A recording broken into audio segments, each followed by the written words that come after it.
बिस्मिल्लाहिर्रहमानिर्रहीम। अस्सलाम वालेकुम डियर स्टूडेंट्स। आज हम 8 क्लास का चैप्टर नंबर 1 और चैप्टर नंबर 1 का टॉपिक नंबर 1 पहला लेक्चर पढ़ने जा रहे हैं। चैप्टर का नाम क्या है? Human organ system. Human organ system ये हमारे पास क्या है? चैप्टर 1 है और चैप्टर 1 का लेक्चर नंबर 1 है। तो सबसे पहले हम चैप्टर का नाम समझते हैं कि ह्यूमन ऑर्गन सिस्टम मतलब इंसान का जो ऑर्गन सिस्टम है उसका मतलब क्या है। मतलब इंसान का ऑर्गन सिस्टम उसका मतलब क्या है। तो ऑर्गन सिस्टम को हम सबसे पहले समझते हैं। सबसे पहले आते हैं सेल पर। किस पर आते हैं? सेल पर। तो आसान अल्फाज में जब बहुत सारे सेल आपस में मिल जाएंगे तो उससे क्या बन जाएगा? टिश्यू बन जाएगा। तो अब देखो, अगर कोई आपसे पूछे सेल हमारे पास है क्या, तो अगर आप देखोगे सेल, अगर कोई आपसे पूछे सेल खुद किस चीज़ से बना हुआ है, तो आप कहोगे जब बहुत सारे ऑर्गेनेली छोटे छोटे ऑर्गेनेली का मतलब क्या है? देखो ये मेरे पास सेल है, सेल का सेल मेम्ब्रेन है, ये सेल के अंदर न्यूक्लियस पाया जाता है, ये इसी तरह सेल के अंदर क्या है? माइटोकॉन्ड्रिया पाया जाता है, सेल के अंदर क्या है? उसी तरह राइबोसोम, एंडोप्लाज्मिक रेटिकुलम वगैरह पाया जाता है, सेल के अंदर उसी तरह क्या है? राइबोसोम वगैरह पाए जाते हैं, इसी तरह बड़े बड़े यूनिट।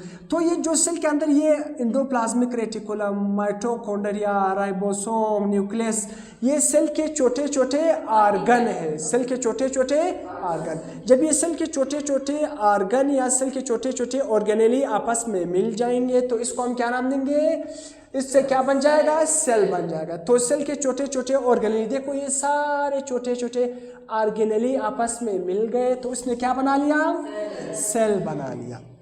तो सेल, अगर कोई आपसे पूछे सेल किस चीज़ से बना है तो आप बता सकते हो छोटे छोटे ये जो ऑर्गेनेलीज है, जिस तरह न्यूक्लियस, माइटोकॉन्ड्रिया, एंडोप्लाज्मिक रेटिकुलम, ये आपस में मिल गए तो इसने क्या बना लिया? सेल बना लिया। अब देखो जब बहुत सारे सेल, 1 सेल 2 3 4 5 6 बहुत सारे सेल आपस में मिल जाएंगे तो वो क्या बनाएगा? टिश्यू। तो व्हाट इज सेल? सेल की तारीफ किस तरह करोगे? जब बहुत टिश्यू की जब बहुत सारे ऑर्गेनेली मिलकर सेल बनाएंगे, जब बहुत सारे सेल मिलकर क्या बनाएंगे? टिश्यू। तो जब कॉम्बिनेशन ऑफ टिश्यू, जब बहुत सारे टिश्यू मिल जाएंगे तो वो क्या बनाएगा? ऑर्गन। जब बहुत सारे टिश्यू आपस में मिल जाएंगे क्या बनाएगा? ऑर्गन, आज़ा बनाएगा। जिस तरह हमारे पास क्या है? लीवर, जिगर हमारा एक आज़ा है, मैदा एक आज़ा है, स्टमक, हमारे जो बड़ा आंत है इंटेस्टाइन है, लार्ज इंटेस्टाइन एक आज़ा है, लार्ज इंटेस्टाइन एक आज़ा है, स्मॉल लार्ज। तो देखो जब ऑर्गन आपस में मिल जाएंगे, जब बहुत सारे टिश्यू आपस में मिल जाएंगे ऑर्गन बनाएगा, जब बहुत सारे ऑर्गन आपस में मिल जाएंगे तो क्या बनाएगा? Organ system. ऑर्गन सिस्टम जिस तरह हमारा पूरा डाइजेस्टिव सिस्टम है, जिसमें liver, gall bladder, pancreas, stomach, ये सारे आपस में मिलकर एक सिस्टम बनाता है और इस सिस्टम को हम क्या नाम देते हैं? Organ system. जब बहुत सारे ऑर्गन सिस्टम आपस में मिल जाएंगे तो क्या बनाएगा? इंडिविजुअल, इंसान। क्या बनाएगा? इंसान। तो देखो अगर कोई आपसे पूछे, हम क्या पढ़ रहे हैं? Human organ system. तो ऑर्गन सिस्टम क्या है? जब बहुत सारे ऑर्गन आपस में मिल जाएंगे तो क्या बनाएगा? Organ system. जिस तरह digestive system, nervous system, reproductive system, endocrine system, ये सारे हमारे क्या है? सिस्टम है। तो ऑर्गन सिस्टम समझ आ गया? ऑर्गन सिस्टम क्या है? जब बहुत सारे ऑर्गन आपस में मिल जाएंगे तो क्या बनाएगा? ऑर्गन सिस्टम बनाएगा। बहुत सारे ऑर्गन आपस में मिल जाएंगे, हमारी तरह इंसान। तो मैं इंसान किस तरह बन गया है? सेल, ऑर्गेनेली, फिर cell, tissue, organ, organ system, फिर इसी तरह जानदार बन गया।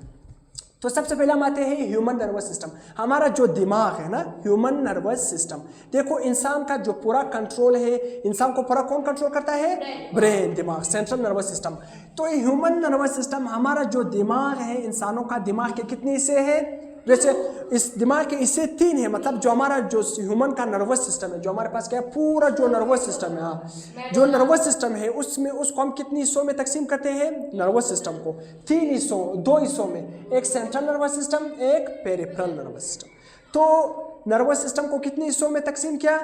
2। पहला सेंट्रल नर्वस, सीएनएस का मतलब क्या है? Central nervous system.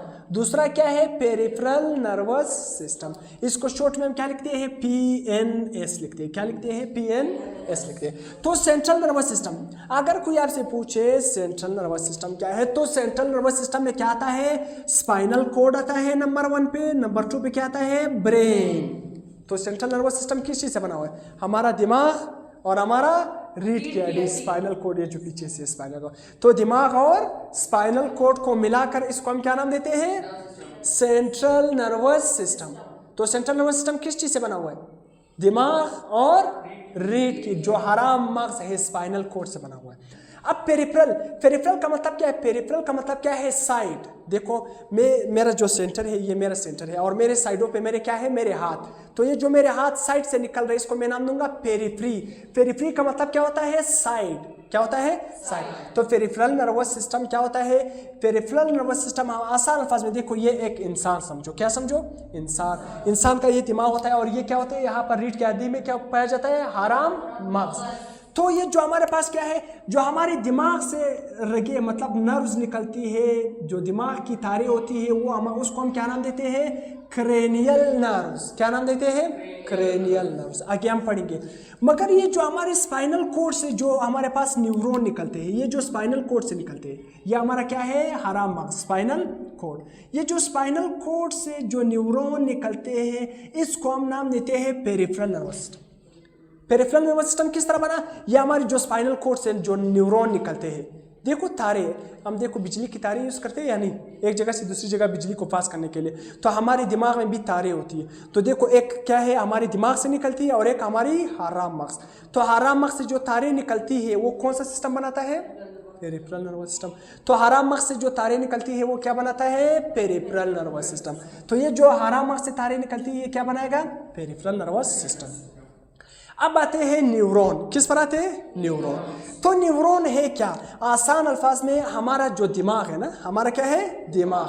हमारे दिमाग में आसान अल्फाज में हमारे दिमाग की साख्त को भी बनाता है, हमारे दिमाग के तमाम फंक्शन को भी परफॉर्म करता है। न्यूरॉन क्या बना? हमारे दिमाग का बुनियादी इकाई। बुनियादी इकाई को हम क्या नाम देंगे? न्यूरॉन।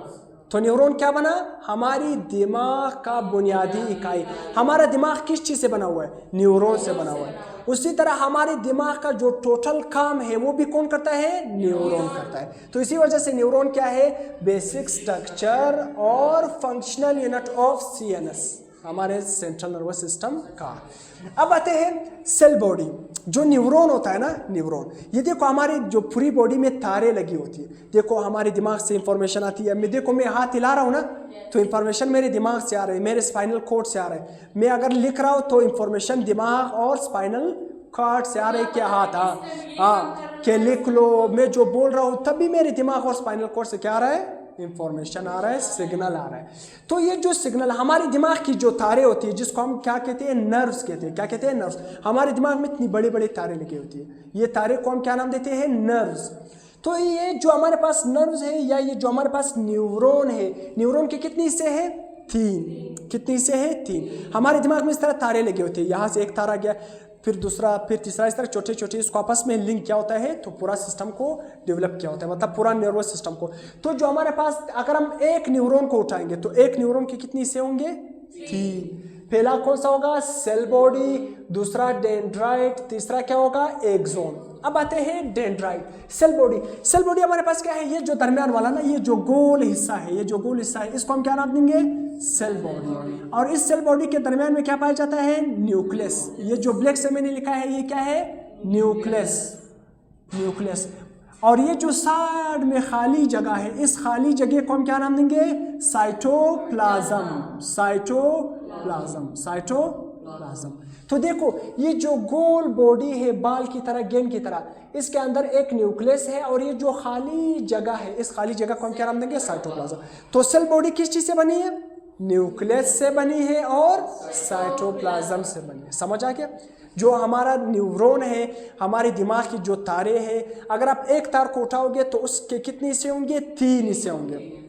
पहला हिस्सा ये क्या है? गोल, जिसको हम सेल बॉडी का नाम देते हैं। ये जो इसके अंदर गोल है इसको हम नाम देते हैं न्यूक्लियस और ये खाली जगह को हम नाम देते हैं साइटोप्लाज्म। समझ आ गया? साइटोप्लाज्म। तो देखो सेल बॉडी किस चीज से बना हुआ है? Consist of cytoplasm and nucleus. दूसरा हमारे पास डेंड्राइट। ये जो दरख्त नमा दागों की तरह ये जो सेल बॉडी से शाखें निकली होती है, इन शाखों को हम क्या नाम देते हैं? ये जो शाखें होती है ना, ये वाली, ये जो शाखें होती है इन सेल बॉडी से देखो बाहर निकली होती है, इन शाखों को हम क्या नाम देते हैं? डेंड्राइट्स।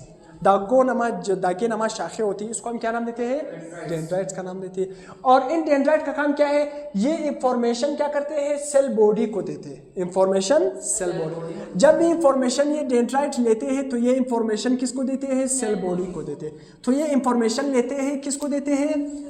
इंफॉर्मेशन सेल बॉडी को देते हैं। किसको देते हैं? सेल बॉडी को देते हैं। इंफॉर्मेशन किसको देते हैं? Cell body. तो डेंड्राइट क्या है? हेयर की तरह या रस्सी की तरह जो स्ट्रक्चर होते हैं, जो सेल बॉडी से डेराइव होते हैं, जो सेल बॉडी से निकलते हैं, इसको हम क्या नाम देते हैं? डेंड्राइट। तो डेंड्राइट्स का काम क्या है? Carry information toward the cell body. देखो, सेल बॉडी की तरफ पैगाम पहुंचाना किसका काम है? सेल बॉडी को। सेल बॉडी की डेंड्राइट का काम है। देखो ना, डेंड्राइट क्या है? सेल बॉडी की तरफ पैगाम पहुंचा रहा है या नहीं? तो डेंड्राइट का काम क्या बना? सेल बॉडी की तरफ पैगाम देना। आपको नजर भी आ रहा है ना, तो ये पैगाम किसकी तरफ देगा? सेल बॉडी की तरफ आएगा।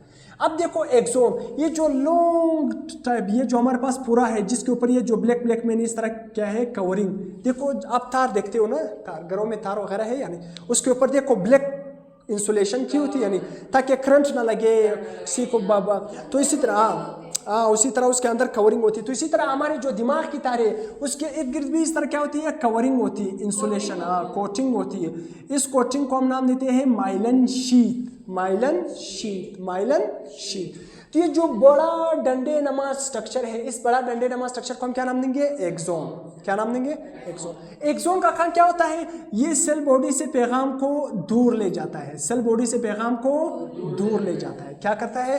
तो एक्सोन क्या है? Carry the information away from the cell body. Cell body से पैगाम को दूर ले जाता है। और ये जो एक्सोन के नीचे वाले, ये जो इस तरह रस्सी की तरह नहीं, जो लड़कियां वगैरह कपड़े बनाती है, फिर कपड़ों से नीचे इस तरह लटके होते हैं ना, फैशन डिज़ाइन के लिए, तो ये एक्सोन के नीचे भी इस तरह क्या होती है? इस तरह लटके होते हैं। इसका काम क्या होता है? ये इंफॉर्मेशन आगे भेजते हैं। इंफॉर्मेशन क्या करते हैं? आगे भेजते हैं। तो इसको हम क्या नाम देते हैं? Axon terminal. Axon terminal. Terminal का मतलब क्या है? एक्सोन के ये जो आखिरी हिस्से होते हैं, दागे नमा इस तरह लटके होते हैं, इसको हम नाम देते हैं एक्सोन टर्मिनल। तो यहाँ तक हमने न्यूरॉन को पढ़ा, हमने ऑर्गन सिस्टम को पढ़ा, हमने इंसानी जो नर्वस सिस्टम है उसके 2 हिस्सों को पढ़ा। इसको अपने नोट करना है, फिर कल हम नेक्स्ट लेक्चर पढ़ेंगे।